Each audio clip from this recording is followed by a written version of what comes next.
The African Cup of Nations, a tournament so incredible that even trying to defy any logic to the tournament is just wasting your own time. This for me is the greatest tournament on earth, okay? Better than the World Cup, the Champions League, Strictly Come Dancing, Come Dine With Me, the Great British Bake Off. This blows out all those competitions out the water. They look like primary school sports days in comparison to this mammoth, this Goliath of a tournament where every single day, every game, you don't know what's going to happen next. You have no idea. One day you think you're watching a game of football like everyone else, then next thing you know, their left back's in goal and he's acting like prime Neuer. I found a thread on Twitter of all the great moments of this tournament. This is to celebrate AFCON. Honestly, I love this tournament so much, man, because it actually is completely bonkers. And if you actually try to make logic of it all, you're just going to be confusing yourself even more. It's wild. It's purely wild. The cheapest and most reliable coins on the market. Go down to u7buy.com. Link is down below in description. And make sure to use code Vizeh at checkout for 5% off. So on Twitter, I saw a thread of a friend of mine called Arnold. He's actually been on the channel before. He made a thread about AFCON of its best and funniest moments. And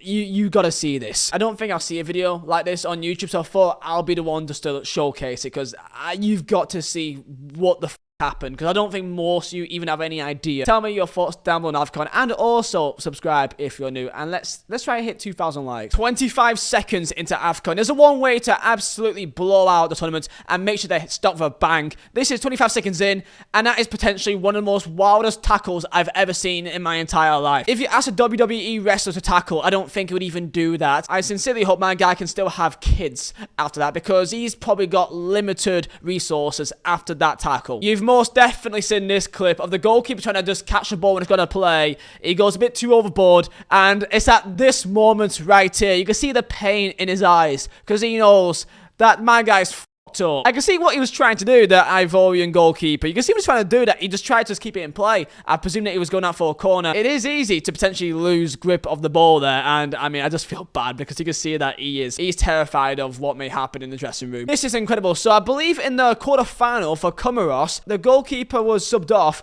and then the left back had to go play in net. The left back, which, looking by his height, isn't that big, played in net for Comoros. You want to see what he did in this game? Come out at the right time, he heads the ball, okay? Instead of using his hands, which he can do, he does that. He actually made a decent enough save there, punched out of play. But then it's at this moment right here. You're going to see a shot, save, parried. It's the rebound, and he made a double save. A left back who's about, I want to say, is about 5'8", made a double save, and he made many saves in this game. You would not see this in any other competition in the world. This is a left back with duct tape on his back of the number 3, and actually performed very well. After my guy Alada, you're hero. On TV, before the match between Cameroon and Burkina Faso, Bertrand Traore was already voted man of the match before the game even started. Before the game of Tunisia versus Mali, the referee blew the whistle at the 85th minute and also in the 89th minute. You have definitely seen this. I have absolutely no words of how this is even possible. I don't even know what to say to this. Like, I don't know what to say to this. After understandably, large confusion from the staff, from the players of what is going on here, he allowed play to go on, and then in the 89th minute, he then blew the whistle again, which then led to even more distress from the staff, and understandably so. The game ended before it even hit the 90th minute. And of course, Tunisia went on to lose this game, obviously. I remember this was like day 2 or day 3 of the entire tournament as well. I love this. My guy, Alada, you're my hero. Ethiopia, before the game against Cape Verde, announced their team 7 hours earlier. Talk about having confidence in what team you're going to have. At least he knows his best 11, okay? He's confident about that. Mauritania, in the first game of AFCON, had the wrong national anthem played. For the national anthem of Mauritania.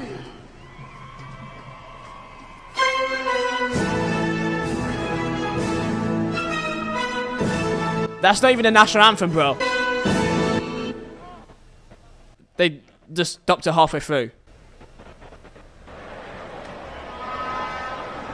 And then they carried on. Imagine playing in, the Africa's biggest tournament, and you're representing your country, so proud, and the pride of being part of your country, representing your country, and you can't even sing your national anthem. Cameroon.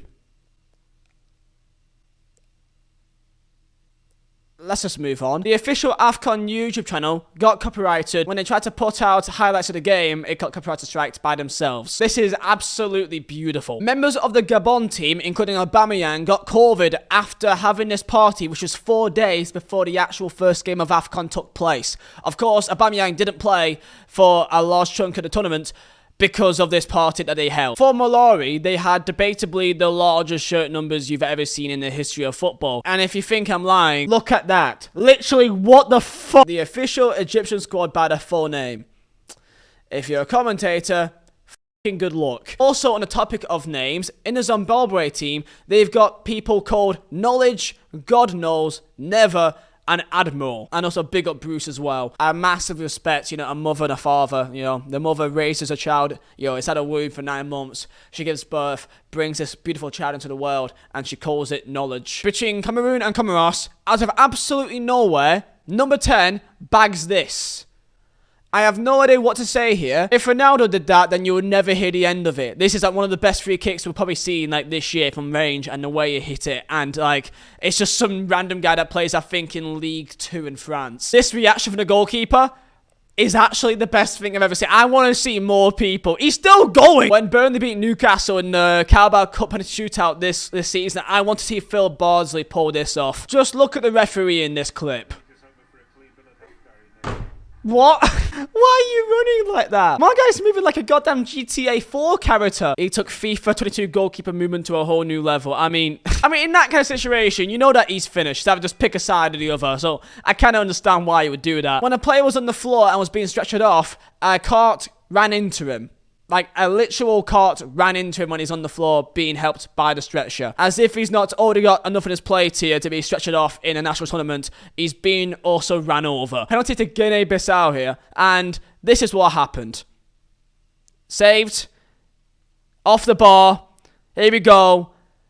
And somehow still not in, somehow still not in. If you still can't score from that, then I don't think it's your tournament, lads. Neymar, if you're ever playing against the African team, don't do that. I love that. I love it. It's so innocent that he just absolutely does it, man. He's just, I love that. He just like, it's such a nice bit of skill, and he's having absolutely, that's assault right there. That's literal assault. So there you go. I found this interesting, and I felt like you guys had to see it as well, of the beautiful moments of AFCON. Honestly, I love this tournament. It's absolutely incredible. And by the way, don't forget, I think almost like most of the knockout rounds, especially after like quarterfinals, made it to penalties. How can you not love a tournament that always ends in a penalty shootout? That's it. I love that. Thank you for watching, and I'll see you next time.